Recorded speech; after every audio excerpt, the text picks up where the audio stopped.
Mesdames et messieurs, bonjour. Nous sommes heureux de vous retrouver pour ce deuxième épisode de Point Marché, votre rendez-vous trimestriel dédié à la lecture et au décryptage des marchés financiers marocains et internationaux. Nous tenons à remercier l'ODJ Média pour la possibilité d'organiser cette émission. Je vous prie de noter que cette émission passera sur la Web TV ODJ 24, sur la Web Radio R212, la radio des Marocains du monde, et ainsi que sur les réseaux sociaux Facebook, Instagram et TikTok. Cette émission est organisée en partenariat entre notre société African Financial Investment et l'ODJ Média. Bonjour Jérôme. Bonjour Tariq. Bonjour, donc Jérôme qui est avec nous en visio depuis la France. Alors, le long de cette émission, nous allons faire un tour d'horizon des marchés internationaux d'un côté, puis aussi un tour d'horizon sur ce qui est en train de se passer sur le marché financier marocain. Nous allons voir l'impact du contexte actuel incertain sur la gestion des patrimoines. Jérôme nous fera un rappel de ce que nous disent les fondamentaux du marché financier marocain. Et en fin d'émission, nous allons présenter nos deux masterclass qu'on va organiser pendant le mois de mai. Des masterclass qui concerneront les marchés à terme, notamment sur le contrat futur sur le MASI 20 et l'analyse technique et la psychologie de marché appliquée au cas des actions marocaines. Au moment où nous enregistrons cette émission, ce matin, donc ce lundi matin, le MSCI World, qui est un indice qui est très suivi pour avoir une idée des performances des marchés à l'international, affichait un rendement de 5,37%. Le S&P 500 américain affichait une performance de 5,62%. Le Shanghai Composite chinois affichait une performance de 3,61%. Ce sont des performances qui sont depuis le début de l'année, depuis le début donc de cette année 2026. Le Nikkei 225 japonais affiche une performance très élevée de plus 18,22%. Le Stock 600 européen, qui n'inclut pas que des valeurs de la zone euro, affiche une performance plus modeste de plus 2,98%. Et le FTSE 600 britannique affichait une performance de 4,36%. Ces rendements reflètent un certain optimisme pour les actions au niveau mondial, qui reflète entre autres une anticipation de la résolution du conflit actuel au Moyen-Orient. Ces rendements sont notamment portés par les valeurs technologiques et une anticipation d'une politique monétaire accommodante qui devrait continuer, ce qui n'est pas nécessairement un acquis. Le Japon, de son côté, qui affiche une performance beaucoup plus élevée que le restant des autres pays, reflète la reprise des masses bénéficiaires de la masse bénéficiaire japonaise, les réformes qui sont en cours, des réformes au niveau de la gouvernance, ainsi que l'affaiblissement du yen. En ce qui concerne les pays émergents dans leur globalité, ils reflètent un retour des valorisations attractives, ainsi que l'impact d'un dollar plus faible et un rebond attendu de leur croissance. Pour pouvoir mesurer la performance des indices des pays émergents dans leur globalité, il y a le MSCI Emerging Market qui affichait une performance depuis le début de l'année de plus 17,51% et le MSCI Frontier Market, dont fait partie le Maroc, qui affichait une performance de plus 9,16%. En ce qui concerne les pays africains, l'histoire est un peu différente parce qu'on a d'abord l'Égypte qui affiche une performance de plus 25,3%. En raison de la dévaluation de la monnaie et des réformes en cours ainsi que des flux étrangers qui sont ciblés. Le Johannesburg Stock Exchange Top 40, donc l'indice, le JSE Top 40 sud-africain, affiche une performance légèrement négative de moins 0,115%, qui reflète à son tour la faible croissance attendue en Afrique du Sud et les risques politiques, certainement géopolitiques aussi, qui sont persistants. En ce qui concerne le Nigeria, le NSE All Shares affiche une performance de plus 55,7%, qui profite lui, à son tour de la libéralisation de la monnaie nigériane, le Naira, et de certains secteurs domestiques, et ne reflète pas que la performance du secteur pétrolier qui se voit aussi quand même touché par l'inflation qui est en cours et par des contraintes liées à la production. Pour finir, le tour des indices africains, nous allons terminer avec le Kenya, le Nairobi All Shares qui affiche une performance de plus 10% et qui traduit le fait que les valeurs kenyanes retrouvent des valorisations et qui sont considérées comme attractives après une période qui a été difficile pour ce marché-là. En ce qui concerne le marché marocain, nous avons à vendredi dernier un indice MASI qui affiche une performance year-to-date de moins 1,39%, ce qui contraste fortement avec la performance à la même date l'année dernière, donc au 30 avril 2025, qui était déjà à plus 17,7%. Tout cela est à remettre en perspective. Le marché marocain est sorti de 2 années, 2024-2025, avec des performances qui étaient supérieures à 20%. En tout cas, la situation actuelle nous rappelle que, en tout cas pour l'instant, le marché continue à évoluer au sein d'un triangle qui est une figure qu'on avait vue lors de l'épisode précédent, qui reflète encore de l'incertitude. Mais depuis l'épisode précédent, nous avons vécu des événements, dont la guerre, le déclenchement de la guerre au Moyen-Orient, qui ont fait que l'indice est sorti par le bas de ce triangle que nous avions, je le rappelle, identifié précédemment. Et par contre, ce signal, qui était un fort signal de faiblesse, a été invalidé en partie par la reprise qui a eu lieu et le fait que l'indice a atteint le haut du triangle, qui est une résistance oblique. Ces deux mouvements reflètent deux choses importantes. Premièrement, le fait que, quand on voit le graphe, le MASI, il a rebondi sur la résistance oblique qui accompagne la tendance haussière qu'il a connue depuis le début de l'année 2023, ce qui est un signal qui est plutôt positif pour l'indice. Et il y a un deuxième élément qui est important, il a rebondi au-dessus, enfin, il a touché la moyenne mobile 100 semaines et il a rebondi au-dessus de ce niveau-là, avant de rejoindre le haut du triangle symétrique dont on avait parlé précédemment. Ces deux événements techniques montrent que structurellement, le marché marocain est encore dans la tendance haussière dans laquelle il s'était inscrite, que cette tendance n'est pas remise en question. Et c'est la conjonction de ces deux éléments, la moyenne mobile 100 jours et 100 semaines, et ce support oblique que nous avons mentionné, qui confirme le fait que le MASI est encore dans une phase de correction, consolidation, et non pas dans une phase de retournement. En revanche, le blocage qui a eu lieu au niveau de la résistance du triangle nous invite à envisager un scénario de consolidation latérale, à condition que cet indice ne casse pas par le haut cette résistance oblique, mais en même temps qu'il reste soutenu par le support oblique que nous avons mentionné et la moyenne mobile 100 jours. L'autre indicateur parmi les indicateurs que nous utilisons, c'est le RSI, c'est un oscillateur. Et celui-là nous montre une chose, nous montre que l'indice est sorti de la zone de surachat. Et donc il dispose d'une nouvelle marge pour reprendre le chemin de la hausse si des catalyseurs apparaissent pour une reprise de la hausse et donc de cette tendance que nous avons observée auparavant.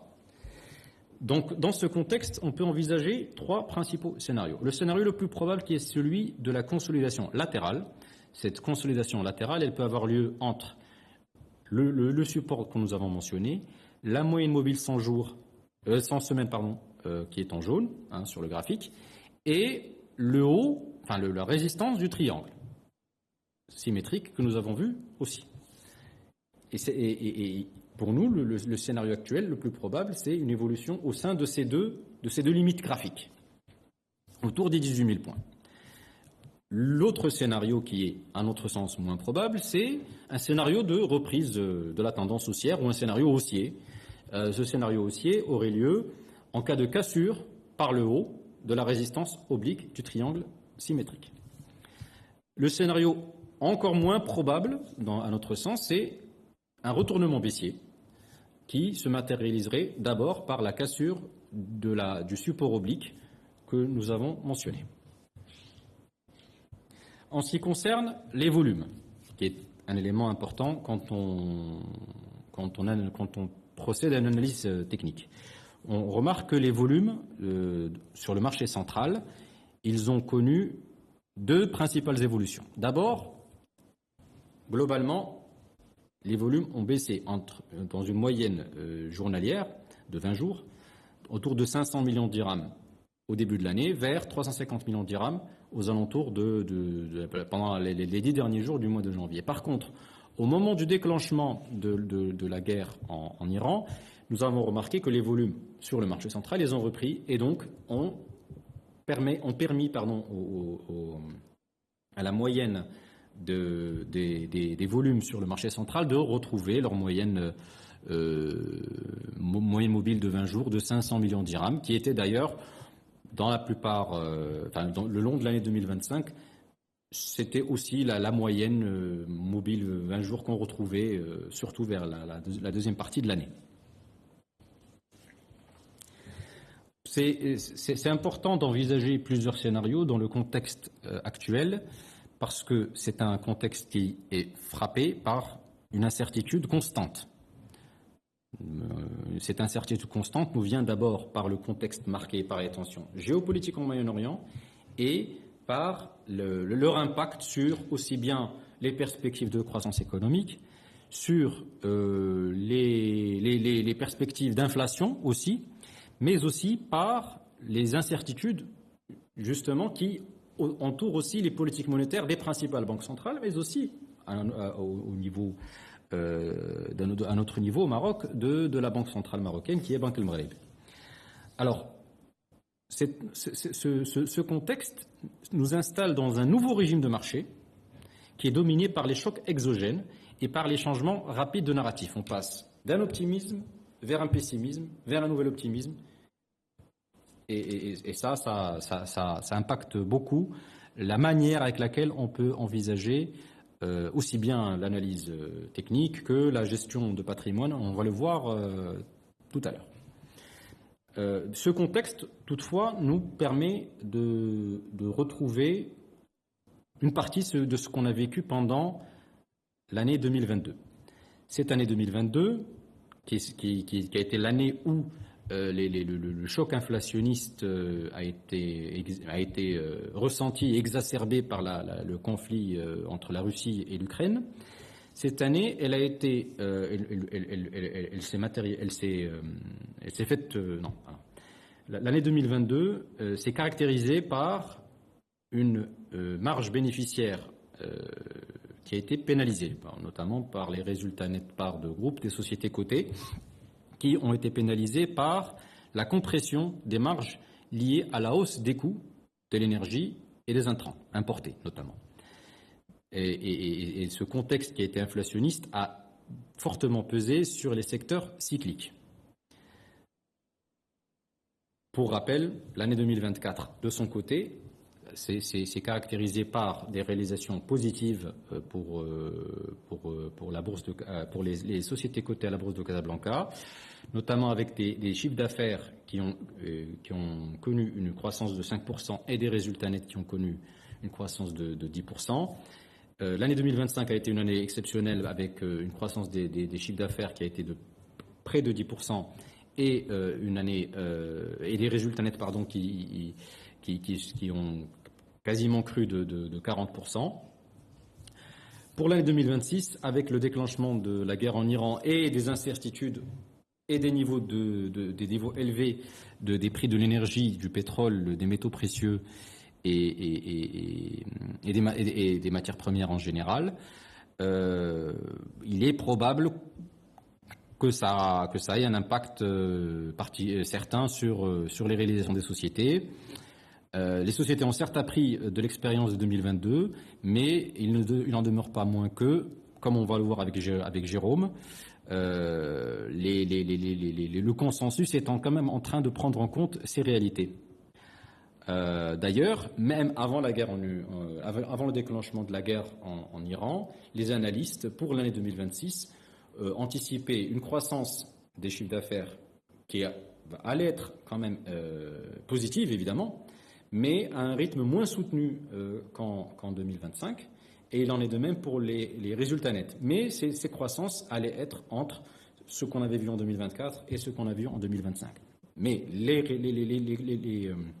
les incertitudes actuelles jusqu'au jour d'aujourd'hui, pour l'instant, on voit encore qu'au détroit d'Ormuz, la situation n'est pas encore résolue et que le conflit n'est pas encore définitivement résolu. Donc, il est très probable qu'on continue à revoir les réalisations ou les perspectives des réalisations des sociétés cotées. Tout cela nous met dans un contexte où la gestion de patrimoine, la gestion d'actifs et la gestion de patrimoine dépendent de moins en moins de l'anticipation d'un principal scénario, mais plutôt du fait d'envisager et de pouvoir s'adapter à plusieurs scénarios. Et le rôle de la gestion de patrimoine dans ce contexte, c'est de garantir la résilience d'un portefeuille d'investissement avec une allocation d'actifs bien étudiée.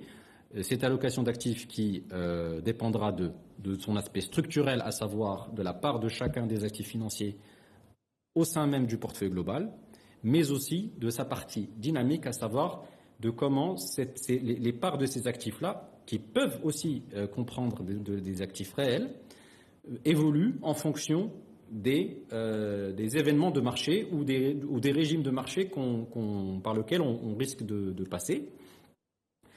Et l'objectif étant de limiter l'impact des épisodes de baisse, et notamment de ce qu'on appelle dans le jargon des drawdowns, à savoir de la baisse en pourcentage ou en montant d'un investissement mesuré depuis son plus haut, depuis son sommet, jusqu'à son creux, à savoir le point le plus bas.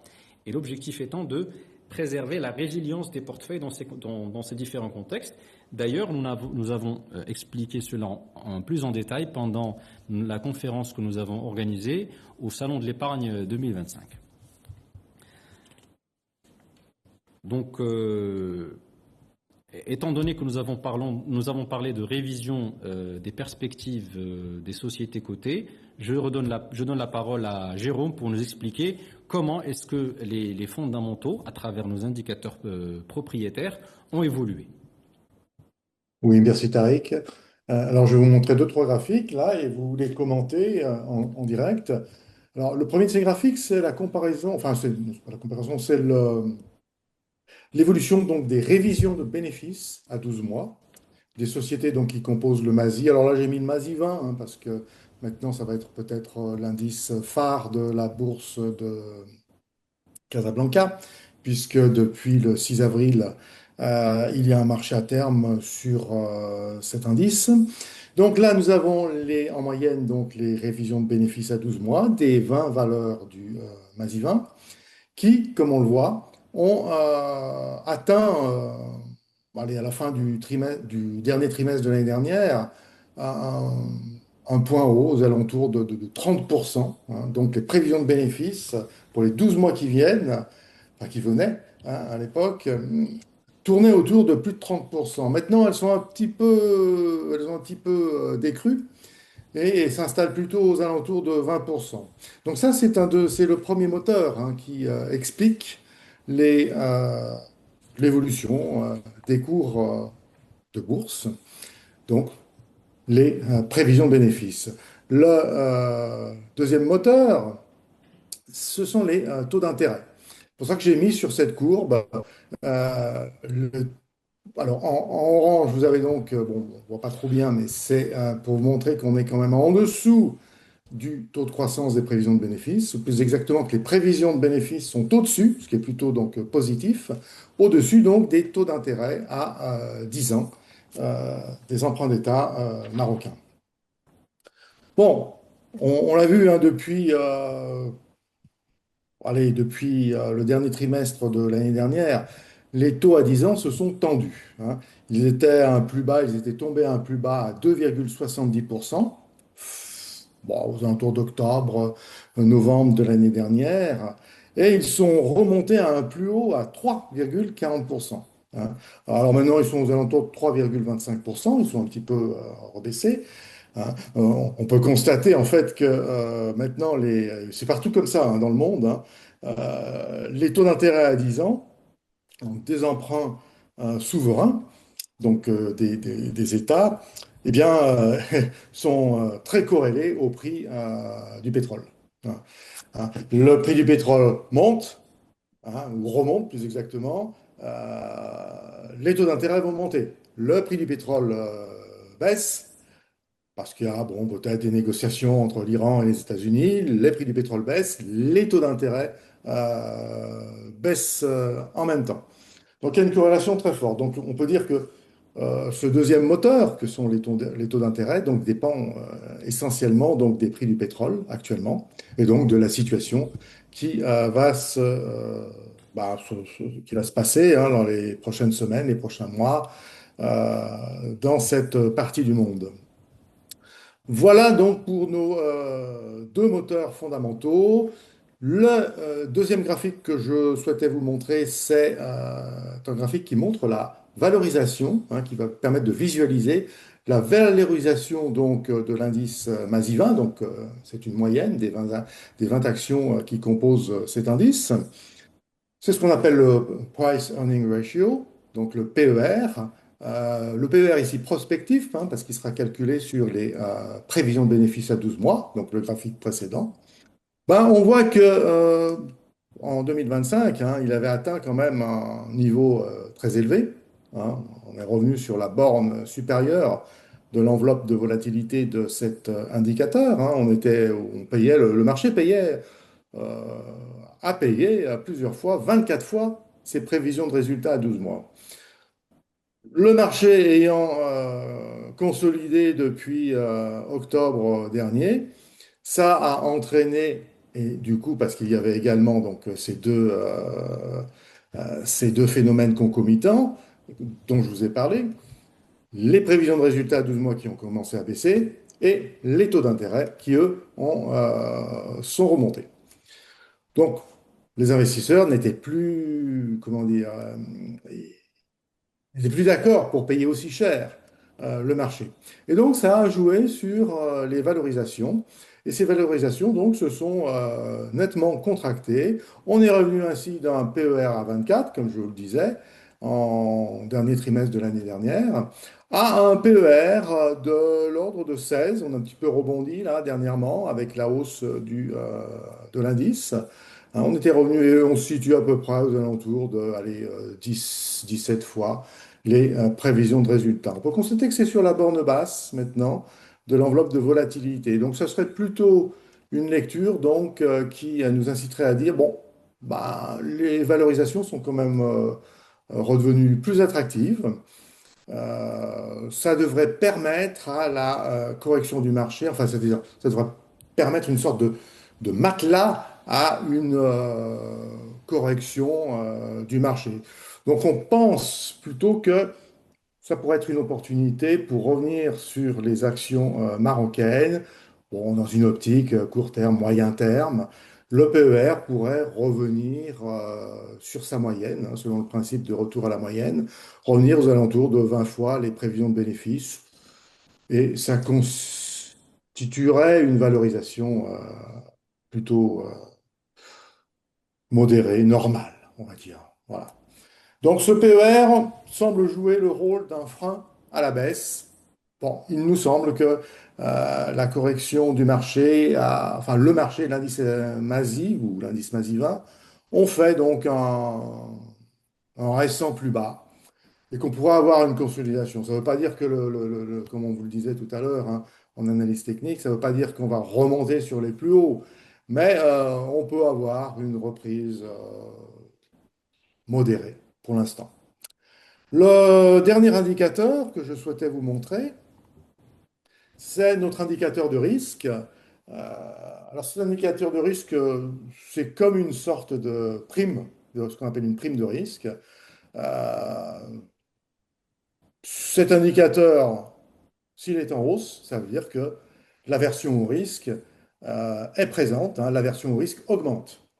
Au contraire, s'il est en diminution, c'est plutôt une aversion au risque qui diminue, donc un retour de l'appétit pour les actions marocaines. Actuellement, vous voyez, fin d'année dernière, on était dans une zone plutôt d'excès d'appétit pour le risque, hein. Le marché était un peu euphorique. La correction, hein, a permis à cet indicateur de risque de remonter sensiblement. Il se trouve maintenant dans sa zone où l'on peut dire qu'il y a cette fois-ci, hein, un excès d'aversion pour le risque.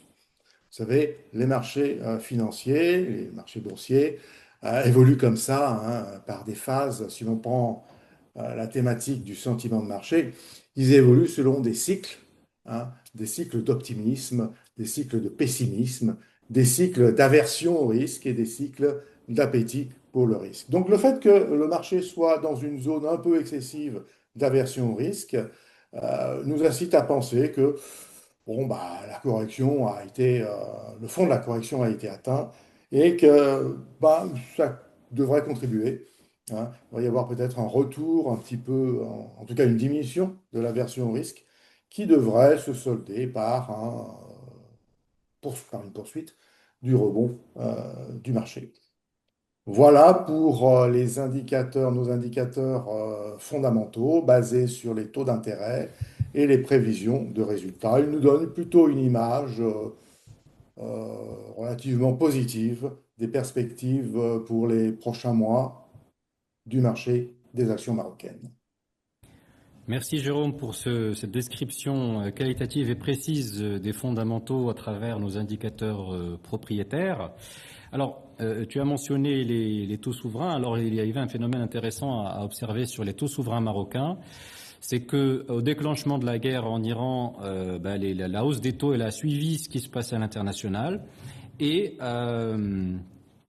avec notamment marquant un nouveau plus haut récent, mais que récemment, alors que les marchés ont repris le chemin de la hausse avec les événements et la hausse du pétrole, les taux marocains pour l'instant n'ont pas réagi et qui sont en train de marquer un nouveau bas plus haut, hein. Donc il faudra suivre de très près ce qui se passe sur les taux souverains marocains, notamment en cas de reprise de la hausse de ces derniers, ce qui n'est pas nécessairement un scénario qui soit fort probable ou pas, parce que ça dépendra aussi du chemin que va prendre la politique monétaire au Maroc. Alors, un autre événement clé dans la vie du marché financier marocain, c'est le lancement du contrat à terme sur le Mazi 20, qui a été donc officiellement lancé le 6 avril. Et à ce propos, nous allons organiser d'ailleurs 2 masterclass ce mois-ci. La première concernera justement l'utilisation de ce contrat futur dans la gestion d'actifs en général, mais son utilisation en général. Et la deuxième masterclass concernera l'analyse technique et la psychologie boursière appliquée au cas des actions marocaines. Alors Jérôme, si tu veux bien, est-ce que tu peux nous présenter les tenants et les aboutissants de ces 2 formations? Nous organisons donc cette masterclass sur le contrat à terme Mazi 20 sur une journée, le 14 mai de cette année. Bon, l'idée, c'est qu'à l'issue de la session, les participants seront en mesure de maîtriser le fonctionnement du contrat à terme, euh, sur le Mazivan, bien entendu, et ses spécificités de marché, de pouvoir construire et de mettre en œuvre des stratégies efficaces de couverture, d'arbitrage et de spéculation, qui sont les 3 grandes utilisations des marchés à terme. Et enfin, donc d'exploiter des outils clés tels que bah, le coefficient bêta, l'alpha, la corrélation, ou même le coût de portage. Euh, tout ceci donc dans les décisions, de les maîtriser pour optimiser les décisions d'investissement. Voilà pour le contrat à terme sur l'indice MASI 20. Et la semaine suivante, nous organisons une journée sur l'analyse technique et la psychologie boursière. Bon, là aussi, hein, ça sera une formation orientée donc, de manière pratique. L'idée, ça sera d'identifier les tendances exploitables dès leur formation, d'évaluer la force d'un mouvement et son potentiel d'extension. Tout ceci, bien entendu, sur les actions marocaines et sur les deux indices boursiers, le MASI et le MASI 20, voire même le contrat à terme. Euh, il faudra donc, à l'issue de cette formation, que le participant arrive à anticiper les retournements de marché, d'éviter les pièges et les faux signaux classiques. Euh, Autrement dit, donc, en fait, de repérer rapidement les opportunités sur la bourse de Casablanca. Merci beaucoup, Jérôme, pour ce descriptif. Alors, pour vous inscrire à une ou aux deux formations, il est possible soit de nous envoyer un mail sur formation@africanfinancialinvestment.com ou de me contacter soit par appel téléphonique, soit par message SMS au 07 01 11 46 47 ou 070 111 46 47 ou de me contacter aussi par WhatsApp pour que je puisse donc vous envoyer les documents nécessaires pour l'inscription. Donc merci beaucoup Jérôme pour le temps consacré à l'émission. Et puis donc nous espérons vous retrouver bientôt en présence de Jérôme sur le plateau pour une émission spéciale concernant le contrat à terme sur le MASI 20. Donc nous allons organiser une émission dédiée au lancement et à ce qui est en train de se passer sur ce contrat-là, au courant du mois de mai, donc pendant que Jérôme sera au Maroc, donc entre le 11 mai et le 22 mai. Voilà. Donc nous vous remercions encore une fois pour votre temps, pour votre fidélité à cette émission, et nous espérons vous retrouver donc pour cette émission spéciale et bien sûr pour le prochain épisode de Point Marché. Merci beaucoup. Au revoir.